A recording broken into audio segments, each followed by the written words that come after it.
Гамил Афзал матриархат чорында. Шаян хикәя. Без, имеш, матриархат чорында яшибез.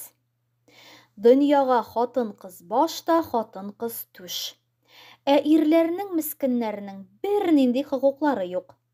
Аларның юллары да абзардан тупсага, тупсадан мишкә чаклы гына. Хатын-кыз эштә, бала-чага йоклаган чагында без, ирләр, кибет алдына җыелып, тәмәке тартып, авыр тормышыбыздан зарланып, күңел ачып алабыз имеш. Без егет җилән гүзәл җенес икән.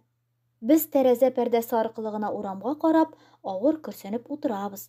Кызлар урам урап, гармун уйнап, әйттереп-типтереп йөриләр.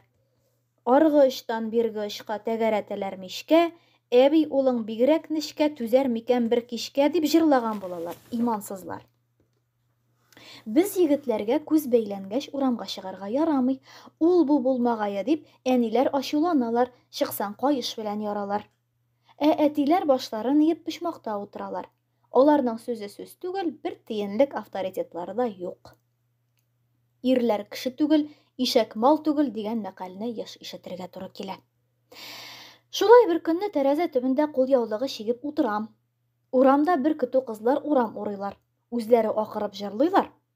Гамил исемен кемнәр куйган, аны күреп кем туйган. Я Хода, исемемне кушып җырлый башладылар бит инде. Башларым ниләр күрер дим мин уфтанып. Үземнең йөрәк дерт-дерт тибә, үзем сөенәм, үзем уялам да биткә кершән сөртергә тотынам. Бер кичне безнең тәрәзә төбендә берәү җырлый. Гамил бәгырем бар суга, Гамил җаным барсаң суга, сөйләшербез барсында. Уф Алла, Нәфисә тавышы бит бу. Шул, әйтәм аны үткән сүткәндә юл бирми, ашардай булып карап кала, үзе сызгыра, үзе тел шартлата, ятсыз. Әллә гашык булдым икән? Энкәй сизмәсә генә ярар иде, я Рабби.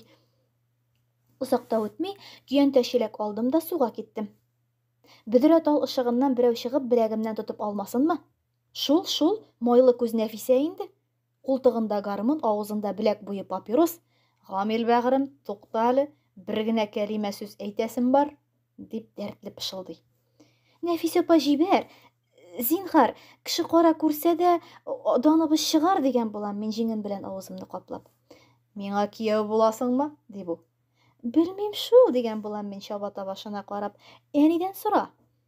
Шул вакыт теге кайырып алып суырып үпмәсенме? Кит моннан нахал, ихи-хи мәхәббәтсез дигән булам мин. Үзем китмим. Шул вакыт теге калтыранган куллары белән миңа бер уч конфет, бер исле сабын төртә. Мин аңа шаулар кесәсеннән алып, чиккән кулъяулык төртәм дә, калтыранган иреннәремнән вәгъдә сүзе чыкканын үземдә сизми калып, йөгерә атлый өйгә кайтып китәм. Уф, йөрәгем чыгардай булып тибә, ниләр генә күрәсем бар икән. Теләгем кабул булды. Бер атнада үтмәде, Нәфисә мине ябыштырып чыкты.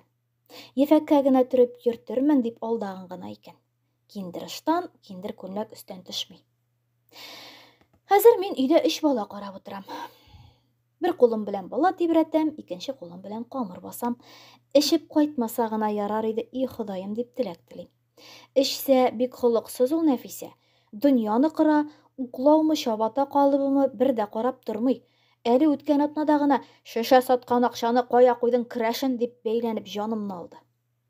И Раббым, кайчан бетәр микән бу матриархат, революция ясарга кирәк ахрысы дип нурлы йөзләремне саргайтып уйлап утырам имеш. Әтисе, торасыңмы әле? Коймак пеште, чәй кайнады дигән ягымлы тавышка уянып китсәм, сәгать 11-нче ярты җиткән. Елмаеп куйдым. Шөкер, патриархатта торабыз икән әле.